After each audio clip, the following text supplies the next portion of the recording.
I think about this often. Like, I think that ministry on the internet has to take concrete shape. So it's like you have a conversation with somebody because you want to have a conversation with somebody. So like the actual thing itself is local. And then you scale it global. You record it, you put it on the internet. Other people can profit from it, whether they live in like Timbuktu or in Waterville, you know?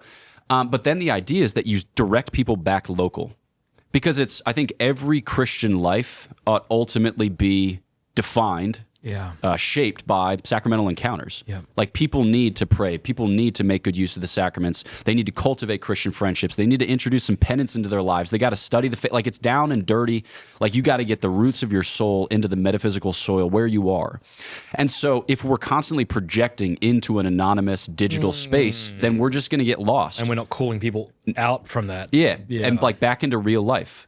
And so I think that, it's possible to be deceived, but I think the ultimate backstop against self-deception is other people.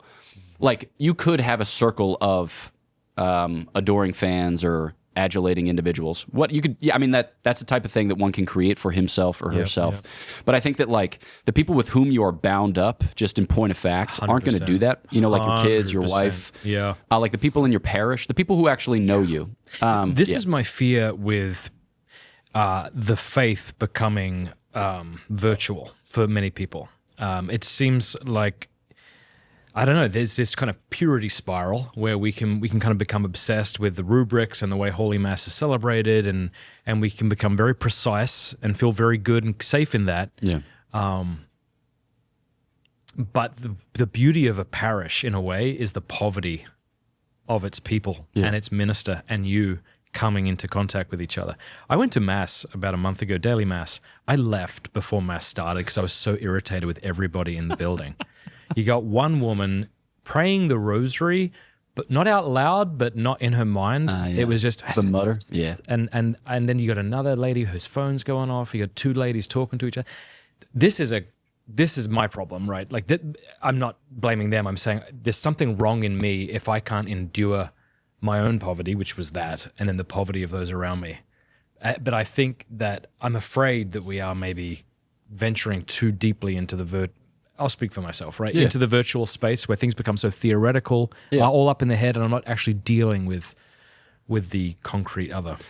So I think parochial life is a bit of a mess. I mean, not all parochial life is a mess, but I think that whenever you find yourself in a real sacramental encounter, in a real sacramental setting with other human beings, there are going to be elements of that experience which are, you know, weird, silly, suboptimal, non-maximal, gross, whatever, you know? Yep.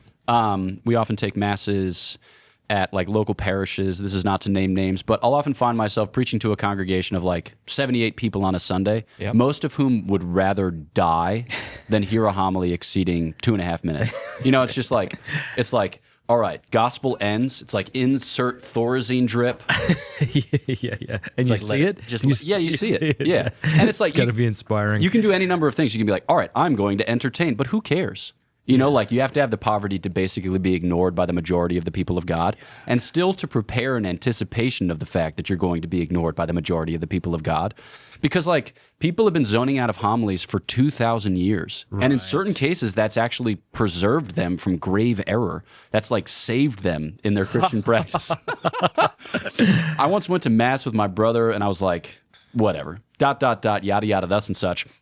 And I looked at him and I was like, how have you not lost your faith? And he's like, oh, bro, I haven't listened to a homily in years. Yeah.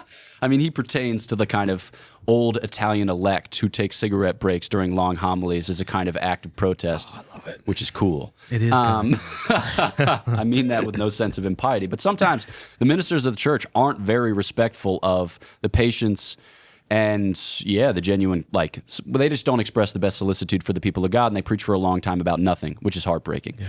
But anytime you find yourself in that setting, it's going to be light and dark, chiaroscuro. Yeah. And I think that when we idealize that's Christian life, we do ourselves a disservice. And it's so much easier to do that online. That's what I'm trying to get at. Yeah. Like scrolling through an Instagram feed of like Dominicans at prayer with their rosaries and their incense. Yeah. That feels so much cooler than maybe what you have to encounter every morning at breakfast. 4 days ago, a mouse ran underneath my knees on the kneeler. So like I'm in chapel for the rosary at midday. I see, Father Sebastian over here kind of start, turn around, look, and then I see a mouse run back and forth in our stall. It's like, yeah, we got mice in the chapel. We're not Franciscans. Jump on it.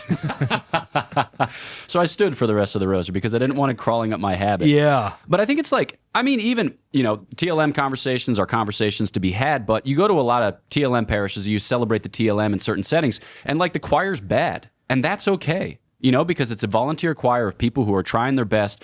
But we can just be honest, like the music isn't that good. And so we don't have to say on the one hand, like the TLM is the highest expression of the sacred liturgy. It's more beautiful in X, Y, and Z objective senses, because I think a lot of the way that people experience that for the first time is like, oh, the music here isn't that good, and I don't know what Father's doing. So it's like we can just be honest about what's actually taking place in our parishes and then just try to be better, but with the recognition that God gives the grace and we're just going to respond to it in limited ways for the rest of our lives.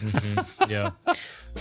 So, look at me in the eyeballs. This is the last month you can get this Pints with Aquinas beer stein for free.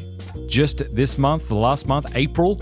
So go over to mattfradd.locals.com. When you become an annual supporter, you'll get a bunch of free things in return, and we'll send you this, but it runs out at the end of the month.